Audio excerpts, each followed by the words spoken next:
Plan ఇవాల్టి topic psoriasis కి హోమియోపతిలో ఎట్లాంటి చికిత్సా విధానాలు ఉన్నాయో తెలియజేయడానికి మనతో పాటు ఉన్నారు డాక్టర్ హర్షవర్ధన్ స్టార్ హోమియోపతి నుండి వారితో మాట్లాడదాం. నమస్తే డాక్టర్. నమస్తే. సోరియాసిస్ అంటే ఏంటి?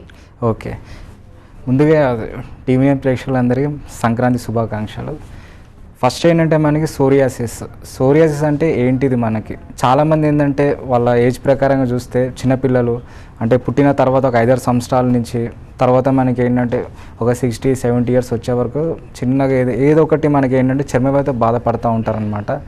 దాంట్లో మేజర్గా మనకు కనిపించేది 2 రకాలు. ఒకటి ఫస్ట్ ఏంటంటే మనకి అర్టికేరియా అంటారు. అర్టికేరియా అంటే మనకి ఏంటంటే చిన్న చిన్న దద్దుర్లాగా రావడం ఒంటిపైన, ఎర్రటి దద్దుర్లు చలికాలం వచ్చినా, లేదంటే పడని ఫుడ్ ఐటమ్ ఏదైనా తిన్నప్పుడు కూడా, లేదంటే వాతావరణం మారినా సరే, లేదంటే ఏమైనా ఎక్స్పోజ్ బాగా బయటకి ఎక్కువగా తిరిగినా సరే దద్దుర్లా రావడం. అందుకు మనకి సోరియాసిస్ ముందు అర్టికేరియా ఎందుకు మనం మాట్లాడుతున్నాం అంటే మనకి ఏదైనా సరే ఒంటిపైన వచ్చేది సోరియాసిస్ కానివ్వండి, లేదంటే ఎగ్జిమా కానివ్వండి, లేదంటే తెల్ల మచ్చలు కానివ్వండి, లేదా ఇతర ఏదైనా డెర్మటైటిస్ అంటే స్కిన్ మనకి ఏంటంటే వాపు రావడం, వీటన్నిటి కారణం ఏంటంటే మనకి అర్టికేరియా దద్దుర్లు అనమాట మనకి.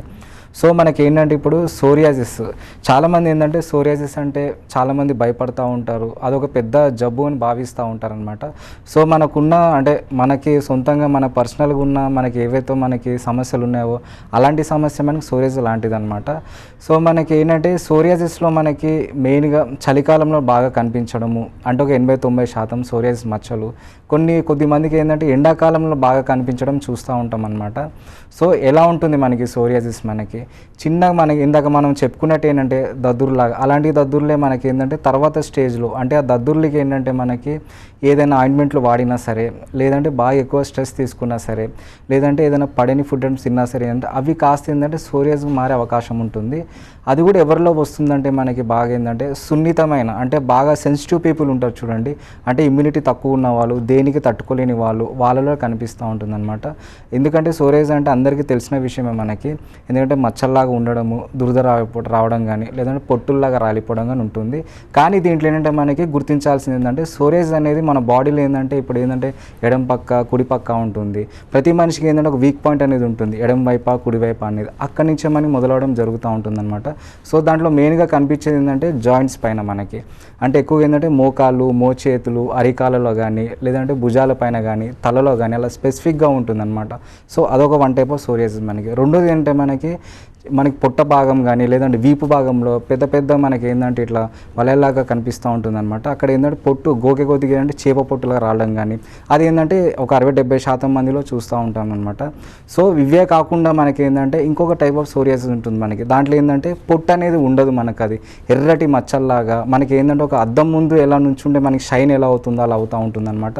సో మనకి ఎథ్రోడెర్మిక్ సోరియాసిస్ అని చెప్పుకోవచ్చు అనమాట.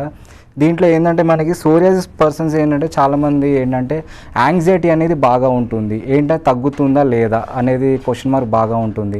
ఎందుకంటే ఈ ఆందోళన అనేది ఏంటంటే మనకి ఈ ఆందోళన వల్ల ఏంటంటే మనకి చిన్నగా ఉన్న ఒక సోరియాసిస్ మచ్చ అది కాస్త 2-3 అయిపోవడం కానీ, ఈ ఆందోళనతో మనకి అది కాస్త ఇంకెక్కువ అయిపోవడము, దాని నుంచి తర్వాత స్టేజ్లో మనకి తెల్ల మచ్చల్లాగా మారిపోవడం కానీ మనం చూస్తూ ఉంటాం అనమాట మనకి. ఓకే డాక్టర్, అయితే సోరియాసిస్లో చాలా రకాలు ఉన్నాయన్నారు కదా, సో ఏంటవి? ఓకే, మనకి రకాలు సోరియాసిస్ ఏంటంటే మనకి చిన్నపిల్లలు చూస్తాం మనం. చిన్నపిల్లలు ఏంటంటే మనకి ఇప్పుడు 18 సంవత్సరాలు వచ్చే వరకు వాళ్ళలో ఏంటంటే మనకి గట్ సోరియాసిస్ అంటారు. గట్ సోరియాసిస్ అంటే ఏంటంటే మనకి చిన్న నీటి బిందువులాగా చూస్తూ ఉంటాం ఒంటిపైన. అది ఏంటంటే 18-20 సంవత్సరాల పిల్లల్లో ఉంటుందన్నమాట. సో అది ఏంటంటే మనకి ఎక్కువ ఏంటంటే స్ట్రెస్ అవ్వచ్చు, లేదంటే వాళ్ళ ఫ్యామిలీ హిస్టరీలో వాళ్ళకి ఎవరికైనా ఉండొచ్చు, అలా కూడా మనకు వచ్చే ఛాన్స్ ఉంటుంది. రెండో రకం ఏంటంటే మనకి మిడిల్ ఏజ్లో మనకి ఏంటంటే 25 సంవత్సరాలు 30 సంవత్సరాలు వాళ్ళలో ఏంటంటే మనకి ఎక్కువగా పెద్ద మచ్చల్లాగా చూస్తూ ఉంటాం అనమాట. దాని మీద ప్లేక్ సోరియాసిస్, ఇది కామన్గా అందరికీ కనిపించే సోరియాసిస్ అనమాట. సో దీనికి ఏంటంటే చాలామంది ఆయింట్మెంట్స్ అట్లా వాడుతూ ఉండడం వల్ల అది కాస్త తగ్గడం అంటే మనకి అది ఆగిపోయి మనకి చర్మం కిందకి వెళ్ళిపోయి దాని ఎఫెక్ట్ కాస్త మనకి ఏంటంటే కీళ్ళపైన ప్రభావం పడడం, అది కాస్త మనకి ఏంటంటే సోరియాటిక్ ఆర్థరైటిస్ అంటే ఈ సోరియాసిస్తో పాటు మన మోకాల నొప్పులాగా మారిపోవడం కూడా ఉంటుందన్నమాట. మూడో రకం ఏంటంటే మనకి తర్వాత మనకి అంటే 40-50 సంవత్సరాలు వచ్చే వాటిని ఏంటంటే ఆ సోరియాసిస్ మచ్చలు కాస్త మనకి ప్లేక్ సోరియాసిస్ మనకి నల్లటి మచ్చల్లాగా మారిపోవడం అనమాట. అది కాస్త ఏంటంటే అదే సోరియాసిస్లో మనకి ఎగ్జిమా లాగా రాయిపోవడం. ఎగ్జిమాకి సోరియాసిస్ మనకి తేడా ఏంటంటే ఎగ్జిమాలో మనకి ఏంటంటే గోకే కొద్దికి బాగా ఏంటంటే ఇట్లా కాస్త నీరులాగా బయటకు రావడం కానీ లేదంటే అక్కడే కాస్త పొట్టుతో పాటు మనకి ఏంటంటే బ్లడ్ లాగా రావడం కానీ ఉంటుంది. అదే సోరియాసిస్ అంటే మనకి ఏంటంటే పొట్టు ఉంటుంది, ఎగ్జిమాలో పొట్టు ఉండదు అనమాట. సో ఇలా స్టేజ్ బై స్టేజ్ మనకి ఏంటంటే సోరియాసిస్ అనేది రావడం జరుగుతుంది. ఇదే కాస్త ఇంకా ముదిరి వాటికి రకరకాల యాంటీబయాటిక్లు వాడి లేదంటే ఎలాంటి బయట చికిత్సలు బాగా తీసుకున్నప్పుడు మనకి ఇది కాస్త ఎస్ఎల్ఈగా మారిపోద్ది. దీన్ని మనం సిస్టమిక్ లూపస్ ఎరిథెమాటస్ అంటారు. అంటే దాని అర్థం ఏంటంటే చర్మం పైన ఉన్న జబ్బు కాస్త మనకి ఏంటంటే బాడీ లోపలికి వెళ్ళిపోయి ఆర్గన్స్ పైన ఎఫెక్ట్ పడి లివర్ కాస్త అది పాడైపోయి మనకి చూస్తూ ఉంటాం. ఓకే డాక్టర్, కాలర్ ఉన్నారు సుశాంత్ హైదరాబాద్ నుంచి, నిజామాబాద్ నుంచి. సుశాంత్ గారు, హలో. కాల్ డ్రాప్ అయిపోయిందండి. సో యాంగ్జైటీ, డిప్రెషన్, స్ట్రెస్ కూడా సోరియాసిస్ కి కారణం అంటున్నారు. సో ఇంకా ఏ మానసిక సమస్యలు దీనికి కారణం? ఓకే, మనకి ఏంటంటే స్ట్రెస్ అనేది చాలా ముఖ్యం. స్ట్రెస్ అనేది ప్రతి మనిషికి ఉంటుంది, కానీ దాన్ని మేనేజ్ చేయడం చాలా కష్టం అనమాట. ఏ మనిషి అయినా సరే బాగా స్ట్రెస్ పడ్డప్పుడు ఒత్తిడి అంటే ఎలాంటి ఒత్తిడి అంటే మనకి ఏంటంటే పర్సనల్గా మనకి ఏమైనా ల్యాండ్ ఇష్యూస్ కానీ లేదంటే పని ఒత్తిడి కావచ్చు, లేదంటే ఇంట్లో రెస్పాన్సిబిలిటీస్ కావచ్చు. వీటి వల్ల ఏమవుతుందంటే స్ట్రెస్ వల్ల మనకి బాడీలో మెయిన్గా ఏంటంటే రెండు ప్రాంతాలు బాగా దెబ్బతినడం జరుగుతుంది. మొదటిది ఏంటిదంటే మనకి చర్మం, రెండోది ఏంటంటే మనకి గ్యాస్ట్రిక్ అనమాట మనకి. సో బాగా చర్మం పైన ఏంటంటే మనకి చిన్న అంటే ఇప్పుడు నన్నే తీసుకోండి, బాగా ఒత్తిడి నా ఒత్తిడి వల్ల ఏమవుతుందంటే చిన్న దద్దుర్లాగా రావడం అనమాట ఒంటిపైన. అది కాస్త ఏంటంటే నేను దాన్ని ఏంటంటే తొందరగా తగ్గించుకునే ప్రయత్నంలో నేను ఏదో చిన్న ఒక ఆయింట్మెంట్ రాసేసుకుంటాను, లేదంటే ఒక చిన్న సిట్రిజిన్ ట్యాబ్లెట్ వేసేస్తాను అనమాట. అది కాస్త తగ్గుతుంది, ఒక 2 నెలల్లో మనకి పోతుంది అదంతా మనకి. నేను ఇంకా అలాగే స్ట్రెస్లో ఉన్నాను, తర్వాత ఏమవుతుందంటే మనకి ఆ దద్దురు కాస్త తగ్గింది, మిగిలిన ఇంకొక ప్రాంతంలో రావడం అనమాట. మళ్ళీ దానికి ఒక ట్యాబ్లెట్ వేయడం మనము, మళ్ళీ నేను ఆ స్ట్రెస్ మేనేజ్ చేయకుండా అలాగే కంటిన్యూ చేస్తూ ఉంటే మనకి అది కాస్త ఏంటంటే నా బాడీ తత్వం బట్టి నాకు ఏంటంటే సోరియాసిస్ రావచ్చు, లేదంటే ఎగ్జిమా రావచ్చు, లేదంటే తెల్ల మచ్చలైనా వచ్చే ఛాన్స్ ఉంటుందన్నమాట. సో ఈ స్ట్రెస్లో ఏంటంటే మనకి యాంగ్జైటీ అనేది చాలా ముఖ్యం అనమాట. అంటే ఏంటంటే ఇప్పుడు చర్మవ్యాధి ఉన్నప్పుడు ఏంటంటే ఏ మనిషి అయినా సరే కంగారు పడడం అనేది చాలా ఉంటుంది. దాని గురించి బాగా ఆలోచించడం జరుగుతుంది, తగ్గుతుందా లేదా నాకు అది అలా తగ్గుతుందా లేదా అనే క్వశ్చన్ మార్క్లోనే మనకి ఏంటంటే ఆ స్ట్రెస్ అనేది మనకి ఇంత ఉన్నది కాస్త 100% అయిపోతుంది. అదే శాతంలో మనకి ఏంటంటే ఇంత కొద్దిగా ఉన్న సోరియాసిస్ మచ్చ కూడా మన కంటికి ఏంటంటే మనకి పెద్ద మచ్చలాగా కనిపించడం జరుగుతుంది అనమాట. సో అక్కడే మనం ఏదైనా స్ట్రెస్ అనేది మేనేజ్ చేసుకుంటే మనకి చాలా వరకు బయటపడవచ్చు మనము. ఓకే అండి, అయితే మీరు చెప్పిన లక్షణాలు స్టార్టింగ్ స్టేజ్లోనే ఎలా గుర్తించాలి? అది సోరియాసిస్, నార్మల్ చర్మ వ్యాధి, ఏంటి తేడా రెండింటి? ఓకే, మనకి నార్మల్గా చర్మ వ్యాధులు ఏంటంటే మనకి మనం చర్మం పైన చిన్న దద్దుర్లాగా వచ్చింది అనుకోండి, మనకి దాన్ని మందం కాస్త చూసుకోవాలన్నమాట ఎప్పుడైనా సరే. అదే మనకి ఆ మచ్చ బాగా మందంగా ఉంది, ప్రతిరోజుకి ఏంటంటే పెరుగుతా వచ్చేసి బాగా దురద పెట్టొస్తుంది అనుకోండి, బాగా గీరే కొద్దిగా సన్నటి పొట్టులాగా వస్తుంది అనుకోండి, వెంటనే దాని సోరియాసిస్ కన్ఫర్మ్ అవ్వకూడదు, కొన్ని రోజులు అలాగే వదిలేయాలన్నమాట. అలాగే ఏమి పెట్టకుండా మనం అలాగే వదిలించే కొద్దిగా మనకి ఏంటంటే ఆ దద్దురు అనేది కాస్త ఇంకా పెద్దగా అయిపోవడం, వెడల్పుగా అయిపోవడం, అలాంటి దద్దురే మనకి ఏంటంటే మిగిలిన ప్రాంతాలు రావడం కానీ చూస్తే మనకి అది సోరియాసిస్ చెప్పొచ్చు. అదే నార్మల్ చర్మం పైన వచ్చే దద్దురు ఎలా ఉంటుందంటే మనకి అది వచ్చి ఒక 4-5 రోజుల్లో లేదా ఒక వారం రోజులు తీసుకొని మనకి వెళ్ళిపోవడం జరుగుతుంది. దాంట్లో మనకి ఏంటంటే లైట్గా పొట్టు అనేది కూడా ఉండకపోవచ్చు మనకి. అది కొద్దిమంది ఏంటంటే ఎక్కువగా బోర్ వాటర్తో స్నానం చేస్తూ ఉంటారు, ఎక్కువ వాళ్ళ ఇంట్లో బోర్ వాటర్ కానీ లేదంటే వాళ్ళు తీసుకునే ఆహారంలో బయట ఎక్కువ తీసుకోవడం వల్ల దాంట్లో కూడా ఏంటంటే మన ఇమ్యూనిటీ బాగా తగ్గిపోయి మనకి ఇలాంటి వాటి సోరియాసిస్ మచ్చలు లాంటివి మనకి చూస్తూ ఉంటాం అనమాట. కానీ అలా అనుకోకూడదు, దాన్ని క్లియర్గా మనం ఏంటంటే ఒక నెలపాటు అబ్జర్వ్ చేసుకుంటే మనకి ఏంటనేది మనకి క్లియర్గా తెలుస్తుంది అనమాట మనకి. అయితే ఎవరిలో వచ్చే ఛాన్స్ ఉంది డాక్టర్ మెయిన్గా? ఓకే, మనకి ఎవరిలో అంటే మనకి ఏ ఏజ్ వాళ్ళకి వచ్చే ఛాన్స్ ఉంటుంది. మనకి చర్మవ్యాధి అనేది ఏంటంటే మనకి పుట్టినప్పటి నుంచి మనం చనిపోయే వరకు ఏదో ఒక టైంలో ప్రతి వ్యక్తి ఏంటంటే సఫర్ అవుతూ ఉంటాడు అనమాట. సో ఎక్కువగా ఎందుకే వస్తుంది, ఎక్కువ ఎవరిలో వస్తుందంటే సోరియాసిస్ మనకి ఒకప్పుడు ఏంటంటే ఒక 10-15 సంవత్సరాల క్రితం ఏంటంటే మనకి సోరియాసిస్ ఎలా వస్తుందంటే మనకి ఫ్యామిలీ హిస్టరీ అనమాట. అంటే వాళ్ళ ఫ్యామిలీ జీన్స్లో ఎవరికైనా ఉందనుకోండి మనకి అలా రావచ్చు, లేదంటే సోరియాసిస్ కాకపోవచ్చు. ఎందుకంటే చాలామందికి అడుగుతూ ఉంటాం క్వశ్చన్ మనం ఏంటంటే మీ ఫ్యామిలీ ఎవరికైనా ఉందా అండి సోరియాసిస్ అని చెప్తే మాకు ఫ్యామిలీలో ఎవరికి లేదండి, బట్ నాకు వచ్చిందండి, ఎలా వచ్చింది నాకు అర్థం కావట్లేదు అంటారు. ఈ సోరియాసిస్ అనేది ఏంటంటే మనకి ఆటో ఇమ్యూన్ డిసార్డర్ అంటారు. అంటే ఏదంటే మనలోంచే పుడుతుంది. అది ఎలా అంటే మనకి ఏంటంటే ఇప్పుడు మనం ఒక పెంపుడు కుక్క ఉందనుకోండి, దానికి రోజు మనం ఆహారం వేస్తూ ఉంటాం, మనల్ని కాపాడుతూ ఉంటుంది. సడన్గా మనకి ఏంటంటే ఆకస్మికంగా మనకి ఏంటంటే ఒకేసారి అదే మనం పెంపుడు కుక్కని మనపైన దాడి చేసింది అనుకోండి, ఏమవుతుంది, దెబ్బలు తగులుతాయి. అలాగే ఏంటంటే మన రోగనిరోధక శక్తి కూడా మనపైన దాడి చేయడం జరుగుతుంది అనమాట. సో దాన్ని ఆటోఇమ్యూన్ డిసార్డర్ అంటే. అలా సోరియాసిస్ వల్ల మనకి తెల్ల మచ్చలు రావచ్చు, ఎగ్జిమా రావచ్చు, లేదంటే కీళ్ళ నొప్పులు, కీళ్ళవాతం ఉంటుంది, ఆస్టియో ఆర్థరైటిస్ కానీ, రూమినేట్ ఆర్థరైటిస్ కానీ, ఇవి కూడా మనం ఫ్యామిలీ హిస్టరీలో చూసుకోవాలన్నమాట ఎప్పుడైనా. ఎందుకంటే ఇప్పుడు మా తాతకి ఏంటంటే ఆర్థరైటిస్ ఉందనుకోండి, కీళ్ళ నొప్పులు, అదే నాకు వస్తుందని గ్యారంటీ లేదు, సోరియాసిస్ అయినా రావచ్చు అనమాట నా తత్వం బట్టి. సో ఫ్యామిలీ హిస్టరీ ఉండేదన్నమాట. కానీ ఇప్పుడు ఏంటంటే ప్రజెంట్ జనరేషన్ మనకి ఏంటంటే ఫ్యామిలీ హిస్టరీతో మనకు అసలు పనే లేదు. మనకు అది ఎలా వస్తుందంటే మన నుంచే పుట్టేస్తుంది. అది ఎలా అంటే మనకి ఇంత మాట్లాడుకున్నట్టు ఆ స్ట్రెస్ అనేది, ఆ ఒత్తిడి అనేది, ఆ యాంగ్జైటీ అనేది, ఆ టెన్షన్స్ అనేవి అనమాట. ఇంకోటి ఏంటంటే టైంకి తినకపోవడము, లేట్గా తినడము, బయట ఎక్కువగా తీసుకోవడము, ఇంకోటి మనం తీసుకున్న ఆహారం మిస్ చేసేసాము కానీ, లేదంటే మనం రెగ్యులర్ ఎక్సర్సైజ్ అనేది మనకి లేకపోవడం కానీ, ఇలాంటి ఫిజికల్గా ఇంకోటి మెంటల్ స్ట్రెస్ వల్ల మనకి ఏంటంటే రావడం జరుగుతుంది అనమాట. సో స్ట్రెస్ మేనేజ్మెంట్ అనేది బాగా చేసుకుంటే మనకి ఏంటంటే ఆ స్ట్రెస్ హార్మోన్ అనేది చాలా వరకు తగ్గుతుంది. అక్కడే మనకి సగం ట్రీట్మెంట్ అనేది అయిపోతుంది మందులు లేకుండా. అయితే డాక్టర్, ఒంటిపై చిన్న చిన్న దద్దుర్లు వస్తూ ఉంటాయి కదా, మరి వాటిని నెగ్లెక్ట్ చేస్తే అది సోరియాసిస్కి దారి తీసే అవకాశం ఉంటుందా? ఓకే, డెఫినెట్గా అండి. ఇప్పుడు ఒంటిపైన దద్దుర్లు అంటే మనకి లైన్స్ లాగా రావడం కానీ, లేదంటే ఇరెగ్యులర్ షేప్స్లో మనకి ఇలాగ రావడం కానీ ఉంటుందన్నమాట. దాన్ని అర్టికేరియా ర్యాషెస్ అంటారనమాట. ఇది ప్రతి మనిషి బాగా సఫర్ అయ్యేది ఉంటుందన్నమాట. ఇవి రావడానికి ఏంటంటే 2 కారణాలు ఉంటుంది. ఒకటి ఏంటంటే మనకి రెస్పిరేటరీ డిసార్డర్స్, అంటే మనకి శ్వాసకోశ ఇబ్బందులు ఏమైనా ఉన్నా సరే, శ్వాసకోశ ఇబ్బందులు అంటే మనకి ఆస్తమా కానీ, సైనస్ కానీ, డస్ట్ ఎలర్జీ కానీ, అవి ఉన్నప్పుడు ఏంటంటే ఇవి సిట్రిజిన్ ట్యాబ్లెట్లు బాగా వాడుతూ ఉంటారు జనాలు. సిట్రిజిన్ ఒకటి, లివోసిట్రిజిన్ అని చెప్పేసి యాంటీబయాటిక్స్ ఉంటాయి అనమాట. అవి వాడే కొద్దిగా ఏంటంటే మనకి ఆస్తమాకు వాడుతున్నాను అనుకోండి, నేను ఆస్తమా నాకు ఏంటంటే తగ్గకుండా ఆగిపోతుంది. అలాగే అలా ఆగిపోయి మనకి ఏంటంటే ఆస్తమా అనేది చర్మం పైన చూపిస్తుంది ఎఫెక్ట్ మనకి.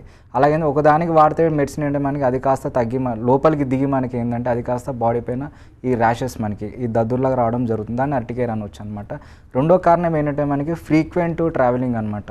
చాలామంది ఏంటంటే జాబ్ ప్రకారం కానీ, ట్రాన్స్ఫర్స్ పైన కానీ అలా ప్లేసెస్ మారుతూ ఉండడము, లేదంటే ఫుడ్ చేంజ్ అయిపోవడం కానీ, వాతావరణం మార్పు ఎక్కువ ఉండడం వల్ల కానీ, అలా బాడీ ఏంటంటే ఒక వాతావరణానికి అడ్జస్ట్ అయింది అనుకోండి ఒక 4 రోజులు, మళ్ళీ 4 రోజులు ఇంకొక ప్లేస్కి వెళ్ళామనుకోండి, అక్కడ వాతావరణం వేరే ఉంటుందన్నమాట.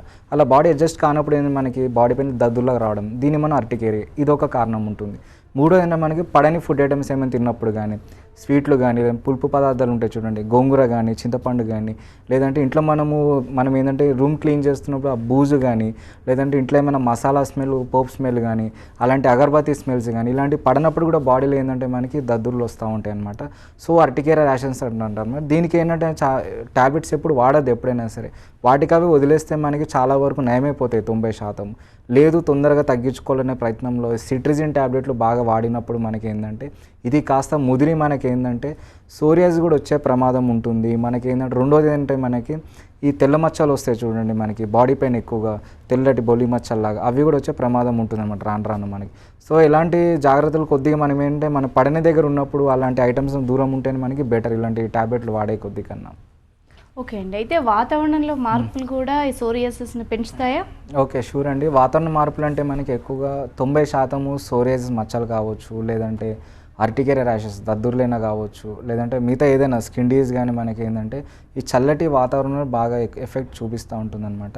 ఎందుకంటే చాలామంది పేషెంట్లు కూడా కంప్లైంట్ చేస్తూ ఉంటారు, సార్ నాకు ఏంటంటే సంవత్సరం మొత్తం బాగానుంది సోరియాసిస్కి, నేను ఈవెన్ మనకి ఏంటంటే హోమియో ట్రీట్మెంట్ తీసుకున్నా సరే మనకి ఏంటంటే ఈ నవంబర్ వరకు బాగానుంది సార్, నాకు చలి ఎక్కువగా కానీ మళ్ళీ వచ్చేసింది సార్, నాకు మందులు పనిచేస్తున్నాయని డౌట్తో అడుగుతూ ఉంటారనమాట.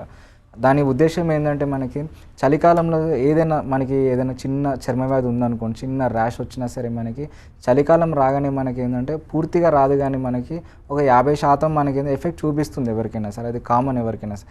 దాని గురించి కంగారు పడి మనకి ఏంటంటే దానికి మళ్ళీ మిగిలిన మందులు వాడటం వల్ల అది ఎక్కువే ప్రమాదం ఉంటుంది తర్వాత. సో ఇలా చలికాలంలో కాకుండా మనకి ఎండాకాలంలో కూడా సోరియాసిస్ కనిపిస్తూ ఉంటుంది. ఎందుకు ఇలా తేడా ఎందుకు మనకు అది చలికాలంలో ఉంటుంది ఎండాకాలంలో ఉంటుందంటే మనకి బాడీ తత్వం అనమాట. ఎందుకంటే కొద్దిమంది బాడీలో ఏంటంటే మనకి చలి బాగా తట్టుకోగలుగుతారు అనమాట, ఎండ తట్టుకోలేరు, కాబట్టి ఎండాకాలంలో చూపిస్తుంది ఎఫెక్ట్. కొద్దిమంది బాడీలో ఎలా ఉంటాయంటే మనకి పుట్టుకతోనే మనకి చలి పడదు, వాళ్ళకి ఎండ పడుతుంది, వేడిగా ఉంటే బెటర్ ఉంటుంది అనమాట. సో అట్లా హాట్ అండ్ చిల్లీ బాడీకి అడ్జస్ట్ అయినప్పుడే మనకి అడ్జస్ట్ కాని దగ్గర మనకి ఇలా బయట ఉంటుందన్నమాట. సో అలాంటి అప్పుడు మనకి చిన్న జాగ్రత్తలు తీసుకుంటే మనకి చాలా వరకు ఏంటంటే తగ్గే వరకు ఉంటుందన్నమాట. అయితే కొందరిలో తెల్ల మచ్చలు చూస్తూ ఉంటాం కదా, అది ఎందువల్ల వస్తుంది? ఓకే, మనకి తెల్ల మచ్చలు అంటే మనకి విటిలిగో ప్యాచెస్ ఉంటాయి అన్నమాట. ఇవి మనకి ఎలాంటి ఏజ్లో అయినా రావచ్చు అనమాట. అంటే వీటికి కారణాలు ఏంటంటే మనకి మన యాంటీబయాటిక్లు వాడినా సరే, ఏదైనా వేరే ఈ తెల్ల మచ్చలే కాకుండా వేరే ప్రాబ్లం కానీ యాంటీబయాటిక్లు బాగా వాడినా. సెకండ్ ఏంటంటే మన బాడీలో ఒక జీన్ ఉంటుందన్నమాట. జీన్ అంటే మనకి HLA-B27 ఒక జీన్స్ ఉంటాయన్నమాట. అది లేకపోయినా సరే, అది ఒకవేళ నా బాడీలో ఆబ్సెంట్ ఉందనుకోండి, ఆ HLA-B27 నా బాడీలో లేదంటాం, తెల్ల మచ్చ వస్తుంది మనకు. తెల్ల మచ్చలో మనకి ఏంటంటే మన హెయిర్ అనేది ఉంటుంది కదా, వెంట్రుకలు మనకి ఏంటంటే తెల్లటి వెంట్రుకలు రావడం జరుగుతుంది అనమాట. చాలామందికి చూస్తూ ఉంటాం తెల్ల మచ్చలను. అలా తెల్లటి వెంట్రుకల్లో మనకి తెల్లటి మచ్చ మనకి ఫామ్ అయితే మనకి HLA-B27 జీన్ అనేది లేదన్నది అర్థం అనమాట దాంట్లో. ఇంకా కొద్దిమంది తెల్ల మచ్చలు ఎలా అంటే మనకి ఈ తెల్లటి వెంట్రుకలు లేకుండా డైరెక్ట్గా తెల్ల మచ్చలు రావడము అనేది ఉంటుంది. అది ఎక్కువ ఎండకి ఎక్స్పోజ్ అయినప్పుడు మనకి దురదలు కానీ మంటలు కానీ రావడం కానీ లేదంటే పెరిగిపోతూ ఉండడం కానీ ఉంటుంది. ఇంకోటి మెయిన్ కారణం ఏంటంటే మనకి తెల్లటి మచ్చలకి ఏమైనా మందులు వాడినప్పుడు చాలామంది ఏంటంటే ఆయింట్మెంట్స్ బాగా యూజ్ చేస్తూ ఉంటారనమాట. వాటి వల్ల ఏమవుతుంటే మనకి ఆ తెల్లటి మచ్చ మనకి తగ్గుతుంది, ఇలా దగ్గరగా అయిపోతుంది. మళ్ళీ ఆయింట్మెంట్ వాడడం మనం మానేసి మళ్ళీ పెరుగుతుంది, ఇంకోటి వచ్చేస్తుంది అనమాట. సో ఇలా అంటే హోమియోలో మనకి ఏంటంటే చాలా చక్కగా ఉంటాయి అన్నమాట మందులు. ఇంకోటి హోమియోలో కూడా మనకి ఏంటంటే వాడిన వాళ్ళు కూడా చెప్తూ ఉంటారు, సార్ మీ హోమియో మందులు వాడుతున్నాము అయినా సరే నాకు ఏంటంటే ఆ తెల్లటి మచ్చలు తగ్గకుండా ఇంకా పెరుగుతున్నాయి సార్ అంటారు. దాని ఉద్దేశం ఏంటంటే మనకి తెల్లటి మచ్చలకి హోమియో మందులు వాడినప్పుడు ఎప్పుడైనా సరే ఈ రోజు కాస్త తగ్గినట్టు ఉంటుంది, మళ్ళీ 2 రోజులకి ఏంటంటే పెరిగినట్టు ఉంటుంది, మళ్ళీ 3వ రోజు ఏంటంటే పూర్తిగా లేనట్టు ఉంటుంది, మళ్ళీ ఒక వారం తర్వాత మనకి ఏంటంటే పూర్తిగా పెద్ద మచ్చలాగా వచ్చేస్తుంది అనమాట. దానికి అర్థం ఏంటంటే మన బాడీ ఇమ్యూనిటీ అంటే మన రోగ నిరోధక శక్తి ఏదైతే ఉందో ఆ మందులకు రెస్పాండ్ అవుతున్నప్పుడు ఆ బాడీలో ఇంకా మనకి తెల్లటి మచ్చలు ఎన్ని ఉన్నాయని బయటపడి మనకి తగ్గుతూ ఉంటుంది అనమాట. సో ఇలాంటి కండిషన్లో మనకి ఏంటంటే యాంగ్జైటీ అనేది బాగా తగ్గించేసుకోవాలన్నమాట. అలా తగ్గించేసుకుంటే అంటే మనకి చర్మవ్యాధి ఏదున్నా సరే మనకి ఏంటంటే లేదు అనుకుని ఉంటే మనకు ఉండదు. అది బాగా ఆలోచించామనుకోండి అది కూడా మన గురించి బాగా ఆలోచిస్తుంది. చిన్న తెల్ల మచ్చ కూడా మనకి మన కంటికి ఏంటంటే పెద్ద మచ్చలాగా కనిపిస్తుంది అనమాట. అయితే అలోపేసియాకి సోరియాసిస్కి కూడా సంబంధం ఉందా? షూర్ అండి. అలోపేషియా అంటే మనకి ఏంటంటే పేనుగొరుగులాగా వస్తూ ఉంటుంది అనమాట. ఎక్కడైనా సరే మీసం పైన రావచ్చు, గడ్డం దగ్గర రావచ్చు, తలలో కూడా మనకి హెయిర్ మొత్తం కంప్లీట్గా లాస్ అయిపోతుంది. అది చిన్న తెల్లటి రౌండ్గా మనకి ఏంటంటే ఒక ప్రాంతంలో మనకి ఏంటంటే ఆ హెయిర్ అనేది కంప్లీట్గా పోతుంది అనమాట. దాన్ని మనం అలోపేషియా అంటారు. ఇది మెయిన్గా ఆటోఇమ్యూన్ డిసార్డర్ అనమాట. అంటే మన బాడీ ఇమ్యూనిటీ ఏంటంటే ఓవర్గా రెస్పాండ్ అయినప్పుడు మనకి అలా హెయిర్ లాస్ అనేది జరుగుతుంది అనమాట. దాన్ని అలోపేషియా అంటారు. మన తెలుగులో అయితే పేనుగొరుగుడు అని అంటూ ఉంటారనమాట.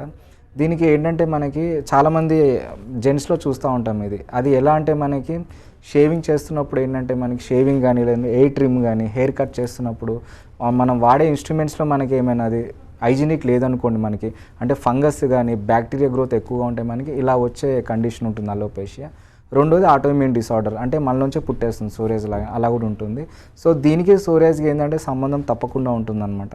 అంటే ఎక్కడైనా సరే మనకి ఏంటంటే చర్మవ్యాధి అనగానే ఆయింట్మెంట్లే గుర్తొస్తాయి మనకి. ఇప్పుడు నాకు ఒక అలోపేషియా ఒక పేనుగొరుగుడు ఉందనుకోండి గడ్డం పైన, దాన్ని రాసేస్తూ ఉంటాను ఆయింట్మెంట్.